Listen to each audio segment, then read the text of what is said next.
So we're going to be continuing our class on 2 Samuel and the life of David, the kingship of David. I do want to take just a couple of moments here at the beginning and let you know.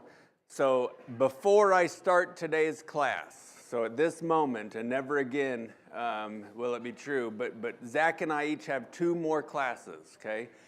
So I wish I would have said it earlier, but I keep forgetting, and I'm like, well, I got one more chance after this week if I don't say it, so I better make sure to say it this week.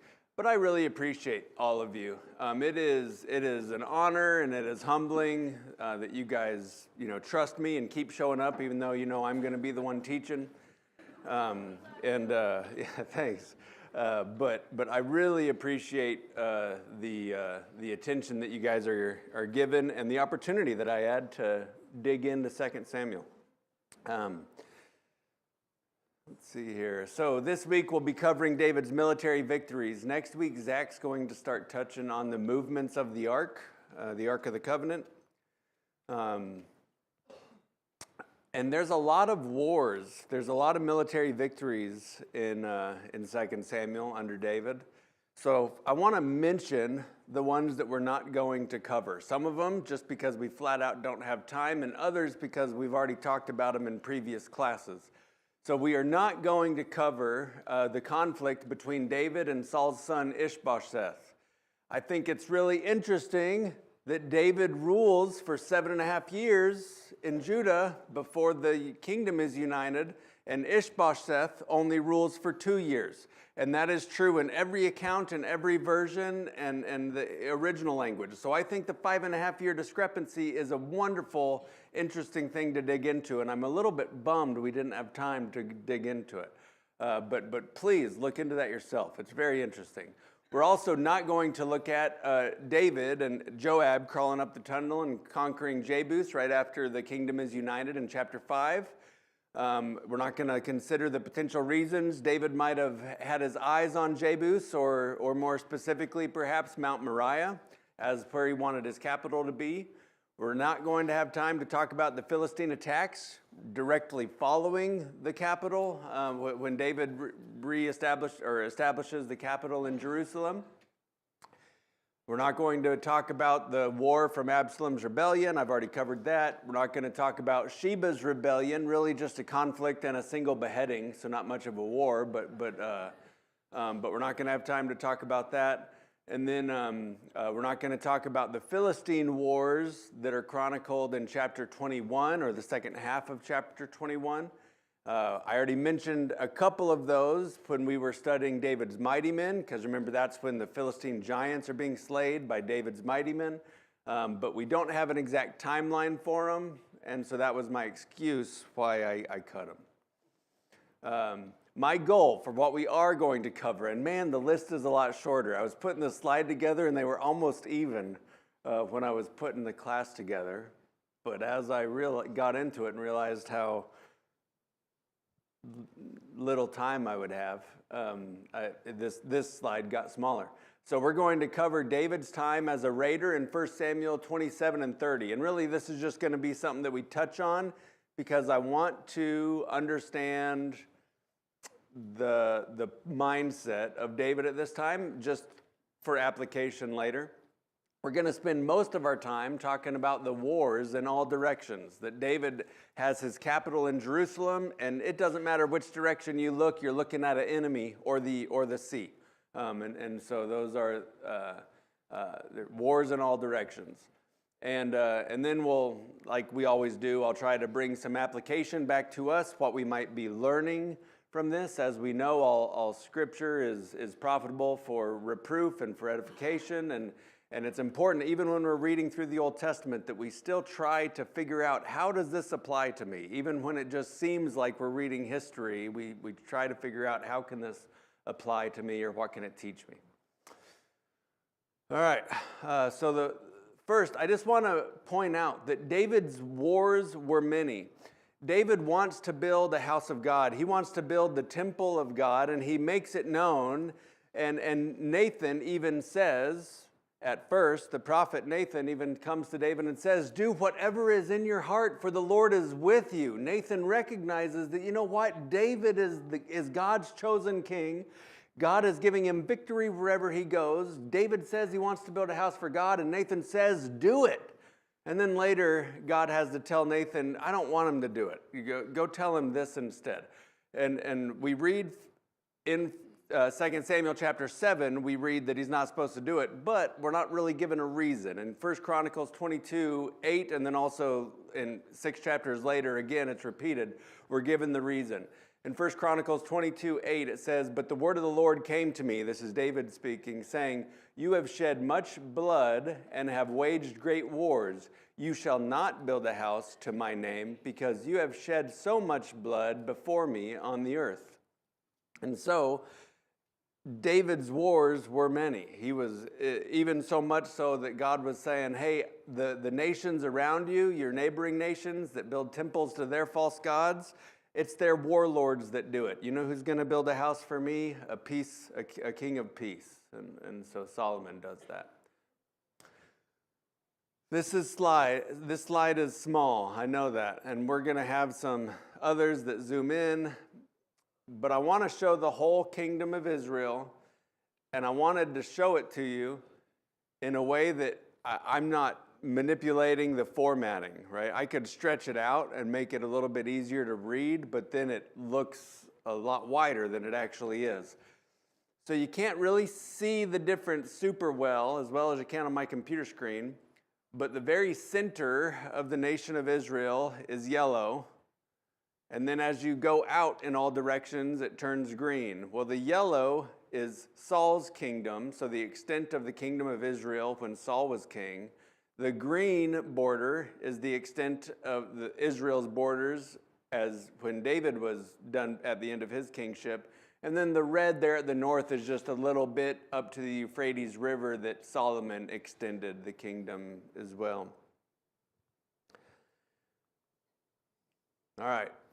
So David's time as a raider. I know Zach touched on this last week, so I don't have to spend very much time on it. But I want to mention this. This is before David was king in Hebron, so he's not king of Judah or the United Nation of Israel. He is fleeing from Saul. He has allied himself with the Philistines of all people to get away from Saul's pursuits. And David and his men are given a Philistine town of Ziklag, which is a little bit to the south, barely south, but east of Jerusalem.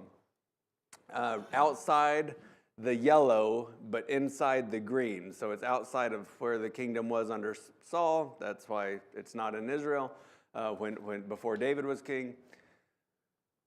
And we read in 1 Chronicles 27, we'll read 8 through 11. Now David and his men went up and made raids against the Geshurites, the Girzites, and the Amalekites, for these were the inhabitants of the land from of old, as far as Shur, to the land of Egypt. And David would strike the land and would leave neither man nor woman alive, but would take away the sheep, the oxen, the donkeys, the camels, and the garments, and come back to Achish. When Achish asked, where have you made a raid today? David would say, against the Negeb of Judah, or against the Negeb of the Jerahmeelites, or against the Negeb of the Kenites. And David would leave neither man nor woman alive to bring news to Gath, thinking, lest they should tell about us and say, so David has done. Such was his custom all the while he lived in the country of the Philistines. So David as a raider, so he's making these raids against the Geshurites. Geshur is north of the Sea of Galilee, so he's south, but he's going up to Geshur, it seems, and making raids against them. The Girzites, oh, sorry, I forgot to click. The Girzites, we're not actually sure where the Girzites are.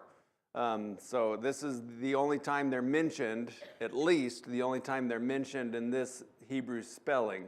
And so there's theories on who they might be, but I didn't throw them up there because it's all conjecture. And the Amalekites, so the Gershites up to the north, following the arrow, and the Amalekites down south. David's making raids against those people. So hang on to that in the back of your mind. All right, there's wars in all directions. So we're back on our map. So we're fast forwarding. Remember, when David was a raider, this was before he was king, even of Judah. Now we're fast forwarding from 1 Samuel 27, where we were. Now we're jumping ahead to 2 Samuel chapter 8 and following chapters. This is after the kingdom is united, so after the 7.5 years of David ruling over Judah alone in Hebron. And this is after they conquer Jebus and rename it Jerusalem and make it their capital, the Israelites. And so Jerusalem's the capital. I got the star there in Jerusalem for you to hopefully be able to pick out. And we're going to pick up in 2 Samuel chapter 8. So first, we have the Philistines. Remember, we didn't talk about the 2 times the Philistines raided Jerusalem, so this is not the first conflict with them after the United Kingdom under David. But in chapter 8 and verse 1, it says, "And after this, it came to pass that David smote the Philistines and subdued them. And David took Methegama out of the hand of the Philistines." Methegama. If I could zoom in on the map, do you guys know what you would not see? Methegama, okay? There's no city of Methegama that we can find on an old map. We learn in 1 Chronicles chapter 18 and verse 1, the other account of this event, these events that we have, that the city was Gath. Remember Goliath was of Gath. Achish, the king of the Philistines, is from Gath. So this is one of the 5 chief cities of the Philistines, and then also the largest. This term Methegama, if you look at it in Hebrew, it literally translates as the bridle of the mother city, or the control of the capital city. So David didn't take a city named Methegama, he took control of the Philistines' capital city. And that we learn later that city is Gath in 1 Chronicles. But he takes control of the Philistines' capital city. He subdues them. The Philistines serve him. So now turning our attention to the east, we have the Moabites. And this is just right later, or one verse later in verse 2. It says, "And he," that is David, "defeated Moab, and he measured them with a line, making them lie down on the ground. 2 lines he measured to put to death, and 1 full line to be spared. And the Moabites became servants to David and brought tribute." So the Moabites, directly to the east of Israel at this time, David conquers them. There's a few really interesting facts and connections to Moab that I think that it's easy for us to forget as we just dive in and learn about the Israelites under their kings. We forget about all of their history sometimes. Genesis 19 lets us know that the Moabites descended from Lot's son with his oldest daughter.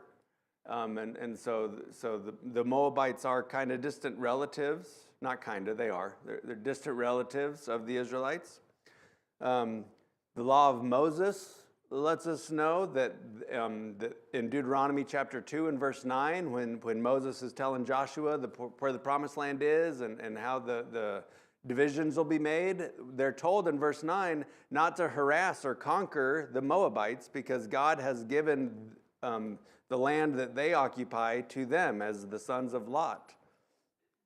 So they're not to drive out the Moabites from their land. Also, remember, Ruth was David's great-grandmother, and Ruth was a Moabitess. She was a Moabite woman. Also, remember, in 1 Samuel chapter 22 and verse 3, when David is fleeing Saul before he's king, he goes to the Moabite king and says, "My father and mother, my parents are in danger. Please let them stay here with you so that they are safe, because I don't know what King Saul's going to do to my family." And so the Moabites are, and the king agrees, so that he keeps watch over David's parents lets him live there until David becomes king. And so I do find it a little bit interesting that 7.5 plus years into David's kingship, that now the Moabites are instantly enemies of his, and we don't really get a reason why. Just the second verse of the war chapter, and he's already defeating the Moabites. So just some interesting connections to keep in mind there. And then we'll turn to the north. So the Zobites, or Zobah, the kingdom of Zobah. David also defeated Hadadezer, the son of Rehob, king of Zobah, as he went to restore his power at the river Euphrates. So going north, you can see that new red boxed in area. It says Zobah, going up north of the yellow of Israel. And this king of Zobah is going to the Euphrates. So the Euphrates is north of Hamath, the red area that Solomon adds to Israel, the area circled in green. It's north of that. And so the king of Zobah is going from Zobah, from the north of Israel, further north of Israel. And at that time, when he's marching away from Israel, David's like, all right, I can't let him consolidate power from the Euphrates all the way to me. So he goes in and stops him. He defeats this king Hadadezer, and they become his subjects as well. Here in the 2 Samuel chapter, we're told that he's going to reestablish his power to the Euphrates. When we read the mirroring account in 1 Chronicles 18 and verse 3, it says he went as far as Hamath. So he didn't get to go all the way from Zobah, the northern circle in red, all the way to the river Euphrates, up there where at the very north of the map. He got stopped at Hamath by King David. We're going to skip it, but I'll mention it. In verses 9 and 10, so this is chapter 8 and verse 3, in verses 9 and 10, it tells us that Toi, another king, this is the king of Hamath, actually, that makes an alliance with David because David came and defeated Hadadezer, king of Zobah. And so this King Toi, king of Hamath, makes an alliance with David and sends him gifts because he defeated his enemy, and maybe just wanting to make sure that David doesn't view him as an enemy.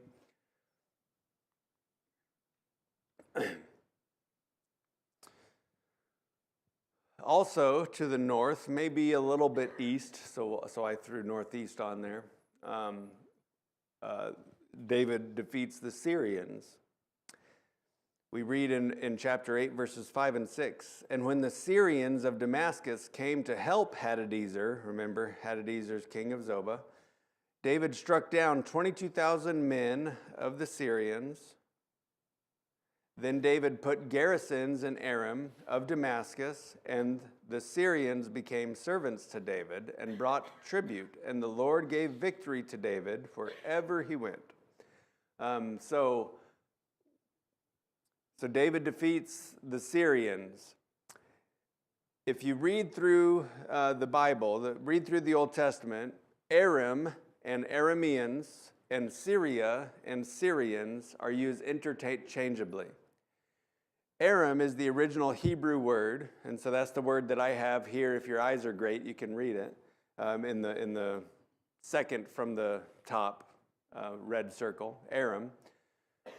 But in the passage that we just read, it said Syria. So Aram is the original Hebrew. Syria seems to be the same word, but of Greek influence. So after the Greeks had come in and conquered Israel. And so a lot of the passages that we read have the word Syria because they're rewritten after the Greek had influenced their language. But it means the same thing. That's my only point. It's the same word. The Arameans and the Syrians are the same. Not the Assyrians that come a little bit later and are a more specific group, but the Syrians and the Arameans are the same. All right. So we got east, we got west, we got north, we got northeast. We're missing south. Okay, so to the south now, that is south of the Dead Sea, we have David fighting against the Edomites in chapter 8, verse 13, and the first half of verse 14. And David made a name for himself when he returned from striking down 18,000 Edomites in the Valley of Salt.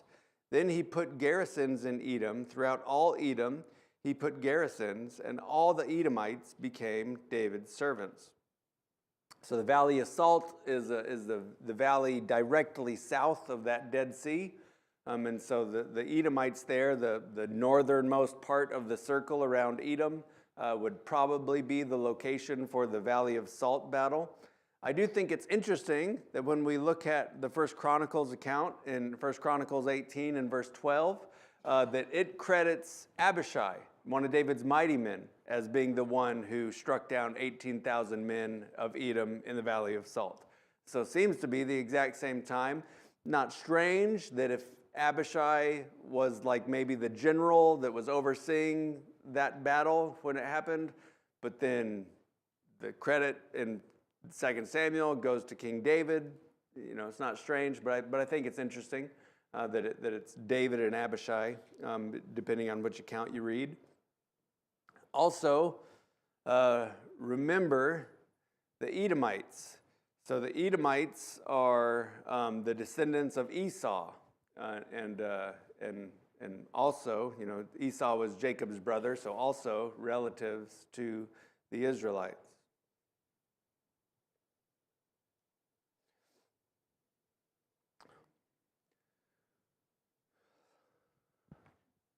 Oh, you can see it up there better than you can see it back there. Okay. So the other south, Amalek, the Amalekites. Now remember, the Amalekites are mentioned in David's time as a raider, before he was king, when he was going around and he was making these raids on these nations. The Amalekites are mentioned specifically, and they're the ones mentioned right next to it, saying that he left neither man nor woman nor child alive. These Amalekites are also descendants of Esau. They are also, Amalek was one of Esau's sons, but they are a specific tribe of the Edomites, just like, you know, the tribe of Judah was Israelite. So same thing. So the Amalekites are also Edomites.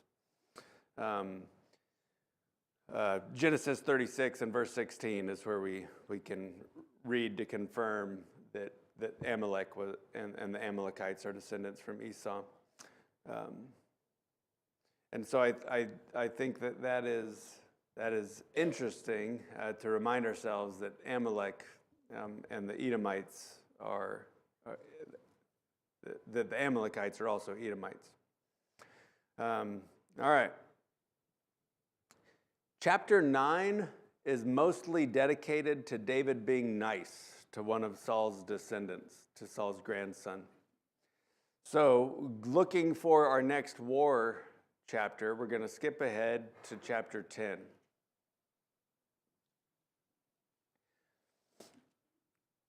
So, in verses 1 and 2, after this, the king of the Ammonites died, and Hanun, his son, reigned in his place. And David said, I will deal loyally with Hanun, the son of Nahash, as his father dealt loyally with me. So David sent by his servants to console him concerning his father, and David's servants came into the land of the Ammonites. Excuse me. So we don't know exactly when or how Nahash showed kindness or loyalty to David.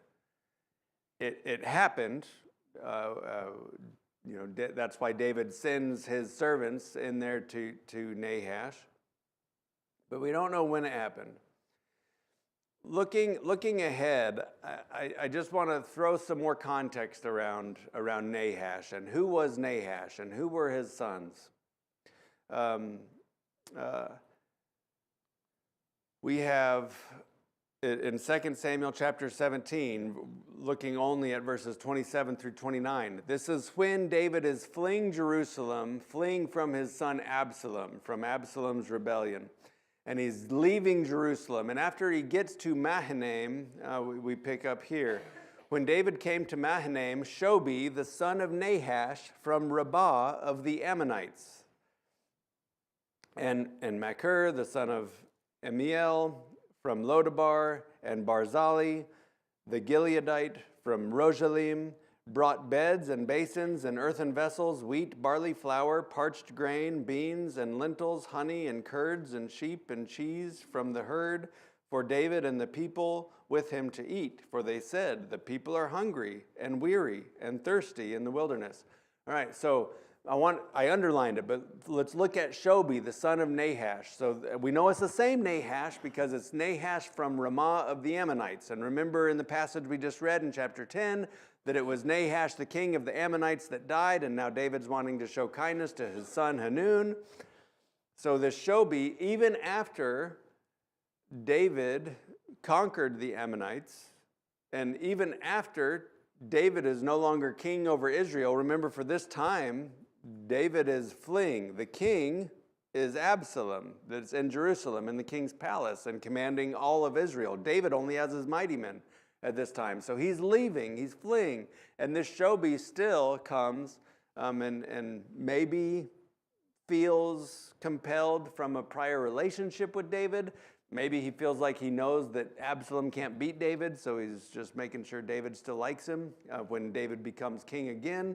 We can't know that for sure, but I do think it's interesting that even when David wasn't king, a son of Nahash is providing aid for him. Another kind of event that Nahash does. So this is a little bit of a zoomed in map. We have Jerusalem down there, would be down a little bit below, right at the bottom of the map. You see a Jebus, if you can read it, but below the red line. So Nahash is the king of the Ammonites that during the reign of Saul, he goes to Jabesh Gilead and besieges it or surrounds it. And Jabesh Gilead, the city up in the north, so the north right, so the northeast, there on our map. And the Jabesh Gilead and the men there realize that they're not strong enough to defeat Nahash. So they plead with him for a deal. I forgot to put this scripture on a slide, so I'll just read it. But in 1 Samuel chapter 11, verses 1 and 2, then Nahash the Ammonite went up and besieged Jabesh Gilead. And all the men from Jabesh said to Nahash, make a treaty with us, and we will serve you. But Nahash the Ammonite said to them, on this condition I will make a treaty with you, that I gouge out all your right eyes, and thus bring disgrace on all Israel. And so, so sure, I'll let you surrender, but it's going to cost you half of your vision. It's going to cost you one of your eyes. And so then the men, I don't have time to read all this, so the men of Jabesh Gilead say, okay, we'll tell you what we want to do in about a week. And then they send word to Saul, and Saul down they send word down to where he's at in Gibeah. Saul cuts up a bunch of oxen and sends it around and says to all of Israel and says, anybody that doesn't come help me, this is what I'm going to do to your livestock. And so then everybody comes and helps, and they rescue Jabesh Gilead. And then Jabesh Gilead is the ones that were saying, I don't want Saul to be king over me. Remember, Saul's the first king of Israel. And so, but then after Saul rescues them, then they're like, oh man, you're our king, Saul. You're it. And so maybe David is thinking that that Nahash showed him loyalty because they're a little bit of the reason why Israel had a united king in the first place. But that's a stretch, but some scholars throw that out there. But we don't know exactly why the Ammonite king Nahash showed David kindness. But there's a lot of connections for us to look at. In 2 Samuel, back in chapter 10, back in our 2 Samuel war chapter where we were. So we're going to look at 7 and 8. And when David heard of it, he sent Joab and all the host of the mighty men and the Ammonites came out and drew up in battle array at the entrance of the gate. And the Syrians of Zobah and Rehob and the men of Tob and Maacah were by themselves in the open country. So, David is sending his men to the Ammonites. Now, remember, we had just read that David was sending people to console and say how sorry they were to the Ammonite king Hanun after the death of his father. Well, those servants get disgraced. They get half their beard cut off. They get their robes cut off to the waist, so they're naked and they're running around and they're ashamed. And they end up fleeing to Jericho. And if you do that to the king's ambassador, you might as well have done that to the king. So now they're enemies again of Israel. And David heard of it. That's the it that he heard of. When David heard of the disgrace that Hanun had done to his ambassadors, he sends Joab. Well, the Ammonite king, Hanun, knew after he did that to the king's ambassadors that he was going to be the enemy of the king of Israel. So he sends up to the Syrians and the Zobites, and he says, and he gives them, I can't remember how many talents off the top of my head, but he gives them lots of talents of silver. If you do the calculation, it would be between $7 and $14 million today that he gives to the tribes or to the city-states of Syria. And so he goes up, so he sends up for help. And then when Joab and his men come, that's who he finds, is these Syrians that have marched down from the north because they're being paid as mercenaries. And remember, David had already conquered them earlier, so they have a bone to pick with David anyway. So they march down to help, and they're like, hey, maybe if we all join our forces together against David, we can win. So they're ambushing David's mighty men here. They're waiting for them in the open country. And going ahead, when Joab saw that the battle was set against him, both in front and the rear, he chose some of the best men of Israel and arrayed them against the Syrians. The rest of his men he put in charge of Abishai, his brother, and arrayed them against the Ammonites. And he said, if the Syrians are too strong for me, then you shall help me. But if the Ammonites are too strong for you, then I will help you. Be of good courage, and let us be courageous for our people and all the cities of our God, and may the Lord do what seems good to him. So Joab and the people who were with him drew near to the battle against the Syrians, and they fled before him. And when the Ammonites saw that the Syrians fled, they likewise fled before Abishai and entered the city. Then Joab returned from fighting against the Ammonites and came to Jerusalem. I'm sorry, I forgot. That's what I read, the second half. I forgot to slide it forward. So just a map, that zoomed in. They get to Ammon, the city of Rabbah, the capital city of Ammon, and then Joab and his forces go north, and Abishai and his forces go south against the Ammonites, and they end up being victorious, even though they're greatly outnumbered. So east Ammon, and Joab sent messengers to David. So he stops, he goes back to Jerusalem. This is Joab.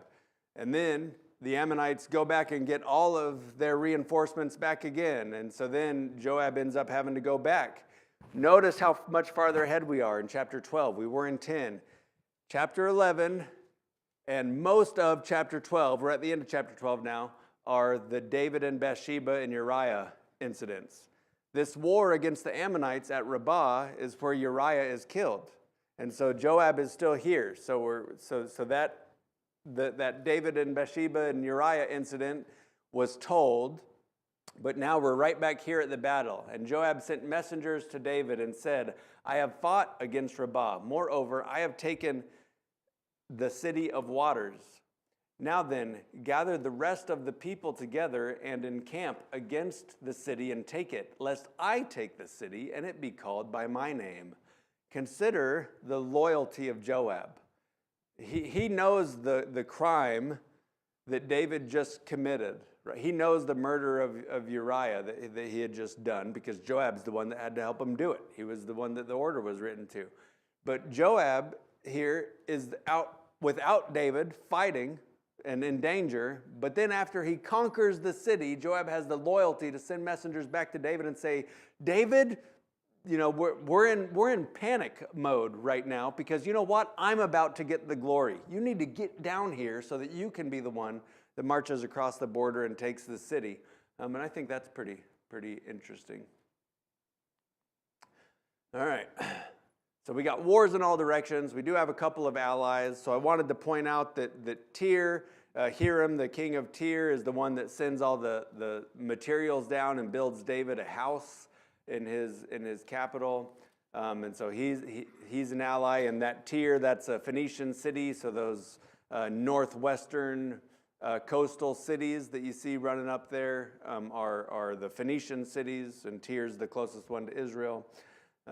Also, we have Geshur. Remember, David, after he became king, was given Maacah, one of his wives, is the daughter of the king of Geshur, and that ends up being Absalom's son, and that's the city that Absalom flees to after he kills his older brother Ammon.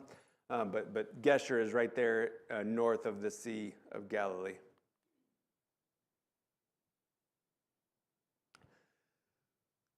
Man, all right, I think I have time. So I want to notice we have wars in all directions. So Israel's in the center, Jerusalem's in the center, and he's fighting in every direction all around him. And we have two ways that David conquers people. He conquers people and subjects them, or he expends some extra violence, what might seem to us like extra violence on them. And so, with the Philistines, with the Zobites, with the Arameans or Assyrians, with the Edomites, I put the Spanish question marks up there for the Ammonites, and I did that for both, and you'll see why I'll mention it later if I have time.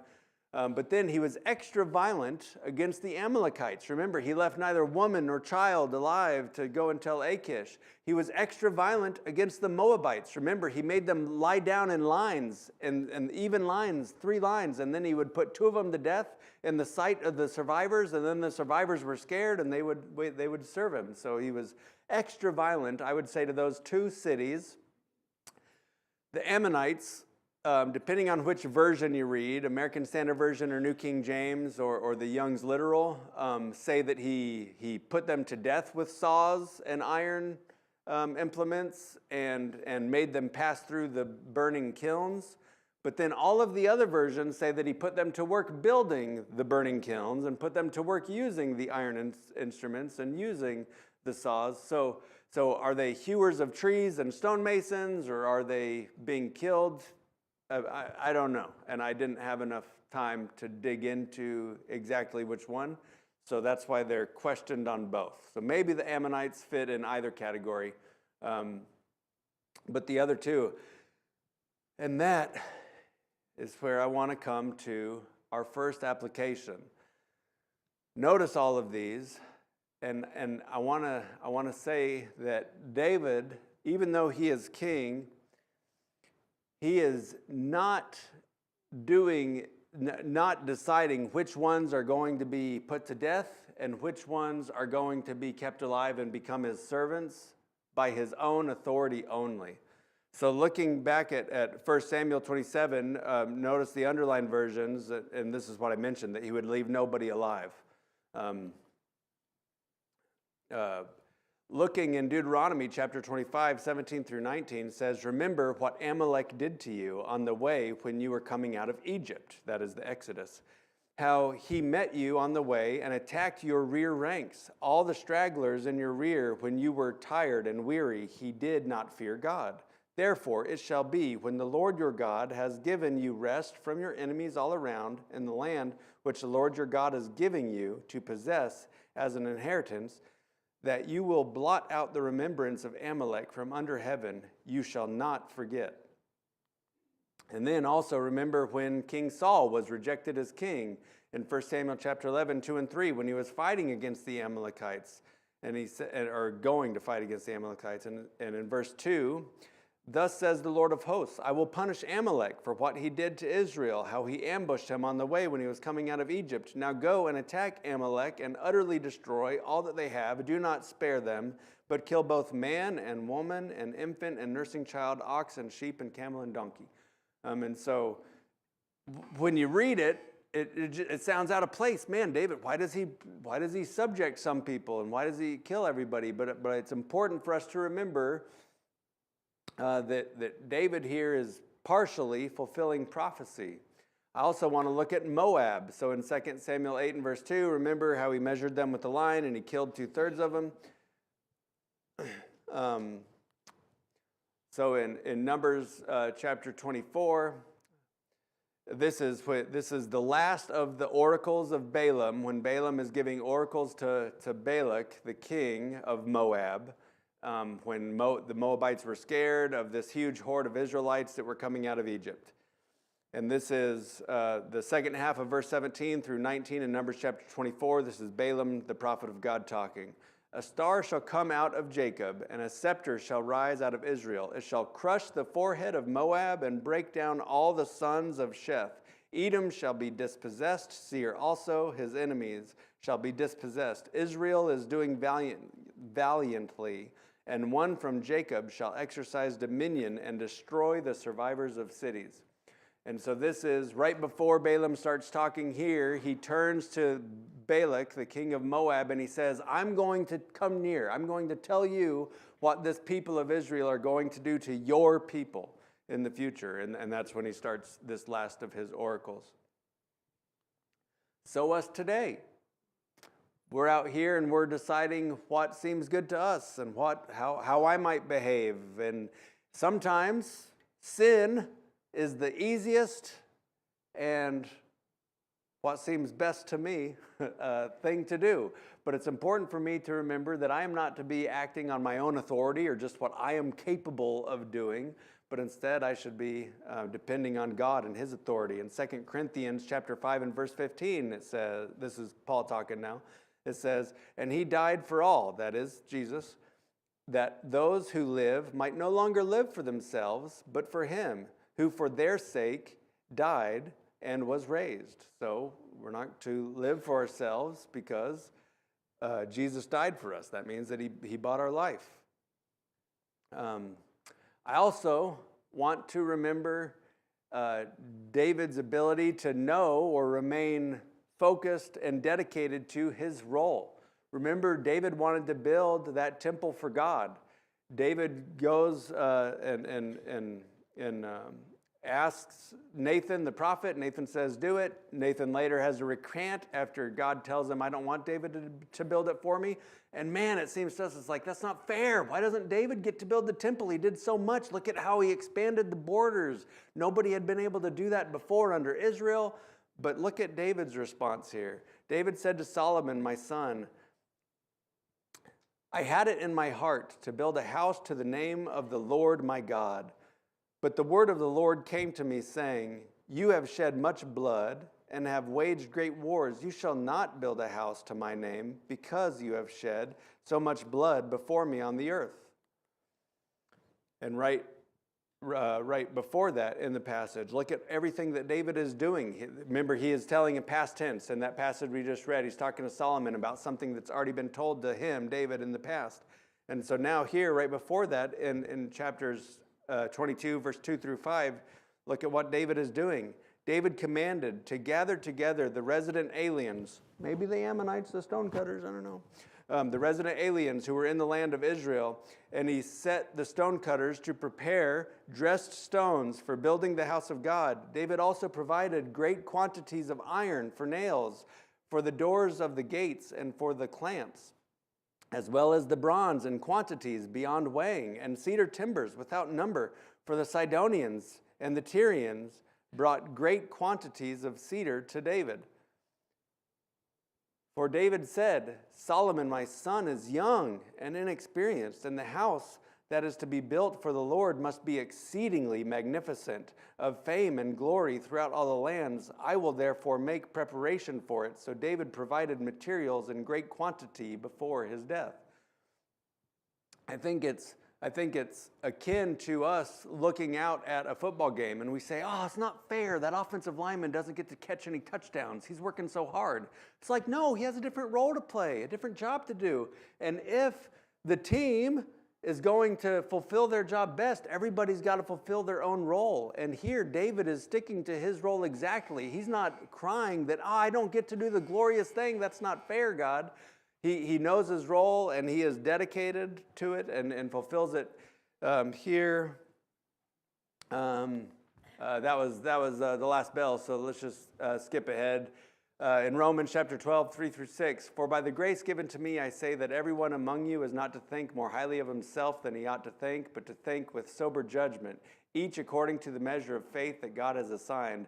For as in one body we have many members, and the members do not all have the same function.